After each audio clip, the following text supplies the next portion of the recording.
नमस्कार दोस्तों, आप सभी का स्वागत है हमारे यूट्यूब चैनल शिव किरण फार्मिंग में। अगर आप हमारे चैनल पर नए हैं तो हमारे चैनल को सब्सक्राइब करें और बेल आइकन ज़रूर दबाएं। आज हम बात करेंगे नींबू की खेती के बारे में। यह खरीफ की फसल है और अगस्त से अक्टूबर के बीच में बोई जाती है। एक नज़र डालते हैं फसल के परिचय पे। सिट्रस एक महत्वपूर्ण फल की फसल है। नींबू इनमें से एक है। यह विश्व के इसके गूदे और रस के लिए जाना जाता है। दुनिया भर में विभिन्न खट्टे फलों का उपयोग भोजन या रस बनाने के लिए किया जाता है। भारत में नागपुर में संतरे को व्यापक स्तर पर उगाया जाता है। असम, डिब्रूगढ़ और ब्रह्मपुत्र घाटी नारंगी उत्पादक राज्य हैं। भारत में लगभग 923,000 हेक्टेयर में सिट्रस की खेती की जाती है, जिससे 8,608,000 मीट्रिक टन वार्षिक उत्पादन होता है। पंजाब में 29.20 हेक्टेयर भूमि पर सिट्रस उगाया जाता है। सिट्रस के कुल क्षेत्रफल के लगभग 55% पर किन्नू का उत्पादन किया जाता है। आगे बात करते हैं इसके जलवायु की। इसका तापमान 20 डिग्री सेल्सियस से 25 डिग्री सेल्सियस तक होना चाहिए। आगे बात करते हैं खेती के लिए मिट्टी की। सिट्रस को हर तरह की मिट्टी में उगाया जा सकता है। हल्की मिट्टी जो कि अच्छे निकास वाली हो, इसकी खेती के लिए अनुकूल होती है। इसके लिए मिट्टी का पीएच मान 5.5 से 7.5 तक होना चाहिए। इन्हें हल्की क्षारीय और तेजाबी मिट्टी में भी उगाया जा सकता है। हल्की दोमट अच्छे जल निकास वाली मिट्टी सिट्रस की खेती के लिए बहुत अच्छी होती है। आगे बात करते हैं प्रसिद्ध किस्में और पैदावार के बारे में। पहली किस्म है कागजी। यह बड़े क्षेत्र में उगाई जाने वाली नींबू की सामान्य किस्म है। इसके वृक्ष ज़्यादा घनत्व वाले, छोटे पत्ते और फैलने वाले होते हैं। फल छोटे, गोल और पतली त्वचा वाले होते हैं। इसका रस स्वाद में बहुत तेजाबी होता है। दूसरे राज्यों की किस्में Vikram, Pramalini, PKM, Sai Sabarmati, seedless lime. आगे बात करते हैं ज़मीन की तैयारी की। खेत की तैयारी के लिए खेत की अच्छी तरह जोताई, क्रॉस जोताई और अच्छे से समतल करना चाहिए। पहाड़ी क्षेत्रों में ढलानों की बजाय मेड़ पर रोपण किया जाता है। ऐसे क्षेत्रों में उच्च घनत्व रोपण भी संभव हैं। आगे बात करते हैं बिजाई। बिजाई का समय। रोपाई से पहले जोताई करें और समतल करें। पंजाब में बसंत के मौसम में फरवरी से मार्च और मानसून के मौसम में 15 अगस्त से अक्टूबर के अंत में रोपाई की जाती है। अंतरफसली लोबिया, सब्जियों, फ्रेंच बीन्स के साथ अंतरफसली शुरुआती 2 से 3 वर्ष में किया जा सकता है। फासला पौधों के बीच 4 से 4x4 फासला रखना चाहिए। नए पौधों की रोपाई के लिए गड्ढों का आकार 60x60 सेंटीमीटर होना चाहिए। गड्ढों में रोपाई के समय गली हुई रूढ़ी की खाद 10 किलो और सिंगल सुपर फास्फेट 50 ग्राम से 500 ग्राम डालें। बीज की गहराई। नए पौधों की रोपाई के लिए गड्ढों का आकार 60x60 सेंटीमीटर होना चाहिए। बिजाई का ढंग। प्रजनन। पौधों का प्रजनन कलम लगाकर या एयर लेयरिंग द्वारा किया जाता है। बीज। बीज की मात्रा 208 पौधे प्रति एकड़ का घनत्व बनाकर रखना चाहिए। आगे बात करते हैं कटाई और छटाई की।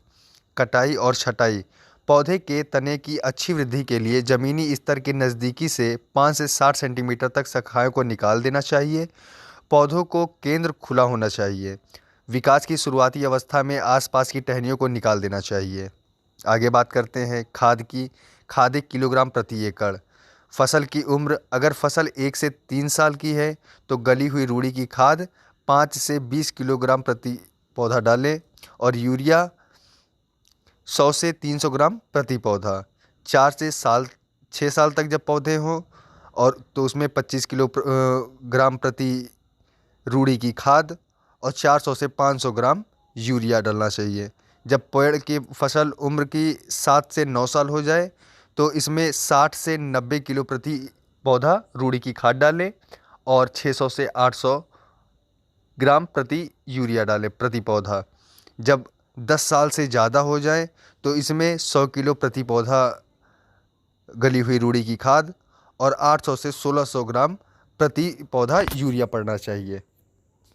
आगे बात करते हैं फसल के 1 से 3 वर्ष की हो जाने पर अच्छी तरह से गला हुआ गाय का गोबर 5 से 20 किलो और यूरिया 100 से 300 ग्राम प्रति वृक्ष में डालें।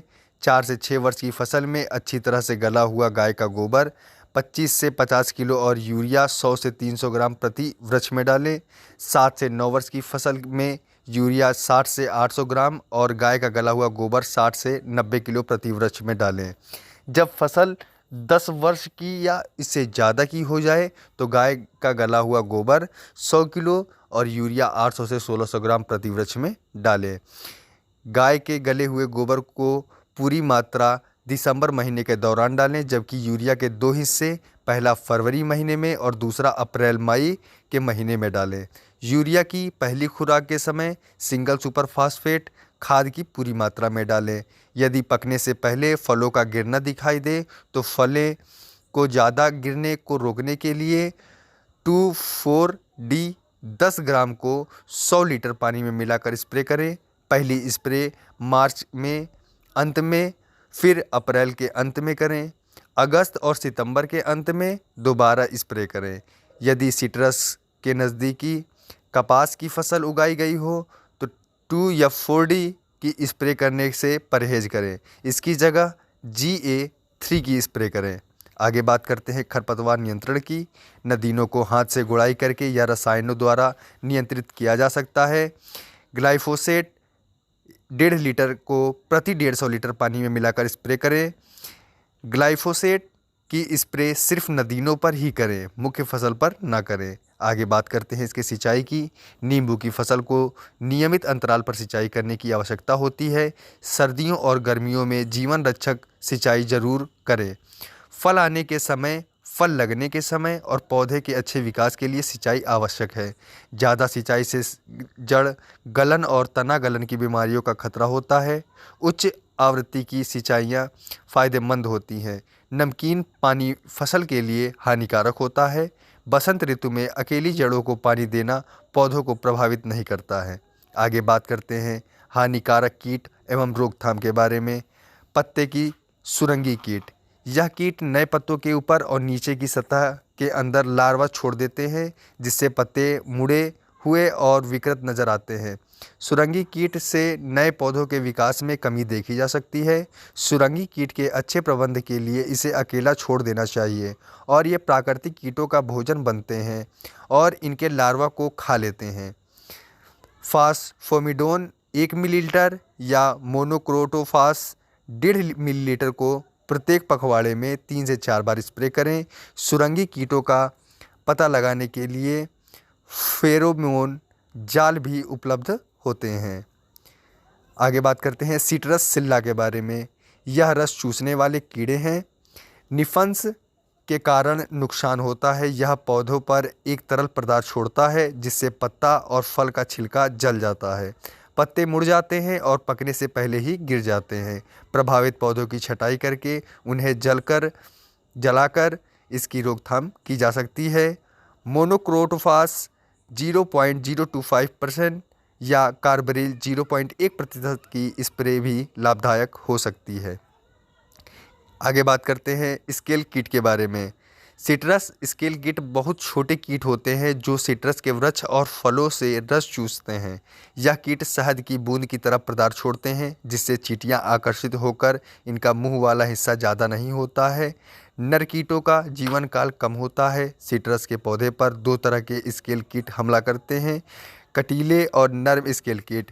कंटीले कीट पौधे के हिस्से में अपना मुंह डालते हैं और उस जगह से बिल्कुल नहीं हिलते, उसी जगह को खाते रहते हैं और प्रजनन करते हैं।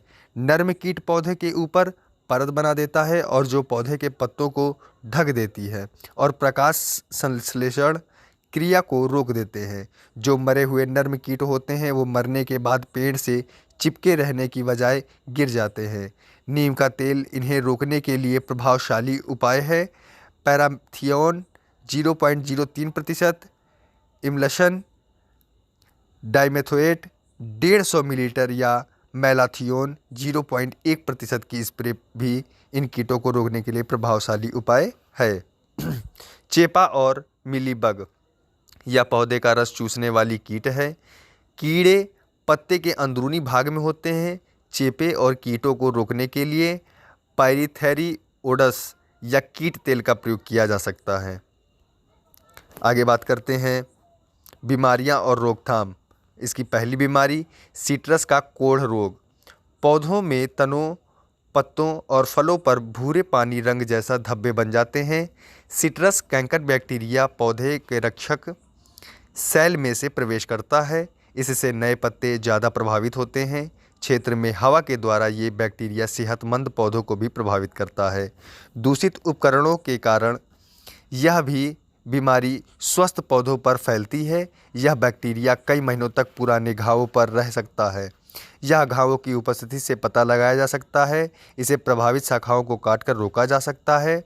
बार्डियाक्स 1% स्प्रे, एक्यूअस घोल 550 ppm, स्ट्रेप्टोमाइसिन सल्फेट भी सिट्रस कैंकर को रोकने के लिए उपयोगी है। आगे बात करते हैं अगले रोग की, गुंदिया रोग। वृक्ष की छाल में गूंद निकलना इस बीमारी के लक्षण हैं। प्रभावित पौधे हल्के पीले रंग में बदल जाता है। तने और पत्ते की सतह पर गूंद की सख्त परत बन जाती है। कई बार छाल गलने से नष्ट हो जाती है और वृक्ष मर जाते हैं। पौधा फल के परिपक्व होने से पहले ही मर जाता है। इस बीमारी को जड़ गलन भी कहा जाता है। जड़ गलन की प्रतिरोधक किस्मों का प्रयोग करना, जल निकास का अच्छे से प्रबंध करने से इस बीमारी को रोका जा सकता है। पौधों को नुकसान से बचाना चाहिए। मिट्टी में 0.2% मेटालिक्स MZ72, उसके साथ 0.5% टाइकोडर्मा विराइड डालें। इससे इस बीमारी को रोकने में मदद मिलती है। वर्ष में एक बार ज़मीनी स्तर से 50 से 75 सेंटीमीटर ऊंचाई पर बार्डियाक्स को जरूर डालना चाहिए। आगे बात करते हैं इसके अगले रोग की, पत्तों के धब्बा रोग के बारे में। पौधों के ऊपरी भागों पर सफ़ेद रुई जैसे धब्बे देखे जाते हैं। पत्ते हल्के पीले और मुड़ जाते हैं। पत्तों पर विकृत लाइन दिखाई देती है। पत्तों की ऊपरी सतह ज़्यादा प्रभावित होती है। नए फल पकने से पहले ही गिर जाते हैं। उपज कम हो जाती है। पत्तों के ऊपरी धब्बे रोग को रोकने के लिए पौधों के प्रभावित भागों को निकाल दें और नष्ट कर दें। कार्बेंडाजिम की 20 से 22 दिनों के अंतराल पर 3 बार स्प्रे करने से इस बीमारी को रोका जा सकता है। अगले रोग, काले धब्बे। काले धब्बे एक फंगस वाली बीमारी है। फलों पर काले धब्बों को देखा जा सकता है। बसंत के शुरू में हर पत्तों पर स्प्रे करने से काले धब्बों से पौधे को बचाया जा सकता है। इसे 6 सप्ताह के बाद दोबारा दोहराना चाहिए। जड़ गलन। जड़ गलन भी फंगस के कारण होने वाली बीमारी है। यह बीमारी वृक्ष की जड़ की छाल को मुख्य रूप से प्रभावित करती है। छाल गलनी शुरू हो जाती है और ज़मीनी सतह से ऊपर एक परत बन जाती है। यह परत धीरे धीरे पूरी जड़ को कवर कर लेती है। यह बहुत कम हालातों में होता है जिससे कि वृक्ष भी मर जा सकता है। यह गलत मल्चिंग के कारण, गोराई निराई करते समय पौधों को नष्ट होना इसके कारण है। इससे वृक्ष अपनी शक्ति खो सकता है। जड़ गलन से वृक्ष को बचाने के लिए पौधों की जड़ की नम्र और प्रभावित छाल को हटा दें। वृक्ष के प्रभावित भागों पर कॉपर की स्प्रे करनी चाहिए या बार्डियाक्स की प्रभावित भाग पर लगाना चाहिए। हवा के अच्छे बहाव के लिए कमज़ोर, प्रभावित और वृक्ष की तंग शाखाओं को हटा दें। जिंक की कमी। यह सिट्रस के वृक्ष में बहुत सामान्य कमी है। इसे पत्तों की मध्य नाड़ी और सिराओं के पीले भाग के रूप में देखा जा सकता है। जड़ का गलन और शाखाओं का झाड़ीदार होना आम देखा जा सकता है। फल पीला, लंबा और आकार में छोटा हो जाता है। सिट्रस के वृक्ष में जिंक की कमी को पूरा करने के लिए खादों की उचित मात्रा दी जानी चाहिए। जिंक सल्फेट को 10 लीटर पानी में 2 चम्मच मिलाकर दिया जा सकता है। इसकी स्प्रे पूरे वृक्ष, शाखाओं और हरे पत्ते पर भी की जा सकती है। इसे गाय या भेड़ के द्वारा खाद भी बचाया जा सकता है। आगे बात करते हैं फसल की कटाई की। उचित आकार के होने के साथ आकर्षक रंग, शुगर की मात्रा 12:1 होने पर किन्नू के फल तुड़ाई के लिए तैयार हो जाते हैं। किस्म के आधार पर फल मध्य जनवरी से मध्य फरवरी के महीने में तैयार हो जाते हैं। कटाई उचित समय पर करें। ज़्यादा जल्दी और ज़्यादा देरी से कटाई करने पर घटिया गुणवत्ता के फल मिलते हैं। कटाई के बाद फलों को पानी से अच्छे से धोएं। फिर क्लोरीनेटेड 2.5 मिलीलीटर को प्रति लीटर पानी में मिलाकर इसमें फलों को भिगो दें। तब इन्हें अलग अलग करके सुखाएं। अच्छी गुणवत्ता के साथ आकार में सुधार लाने के लिए सिट्रासाइन वैक्स फोम लगाएं। फिर इन फलों को छांव में सुखाएं और पैकिंग करें। फलों को बक्सों में पैक किया जाता है। तो दोस्तों, यह वीडियो यहीं समाप्त होती है। अगर आपको नींबू की खेती की जानकारी अच्छी लगी हो तो वीडियो को लाइक करें, अपने दोस्तों को शेयर करें और चैनल को सब्सक्राइब करके बेल आइकन ज़रूर दबाएं। धन्यवाद।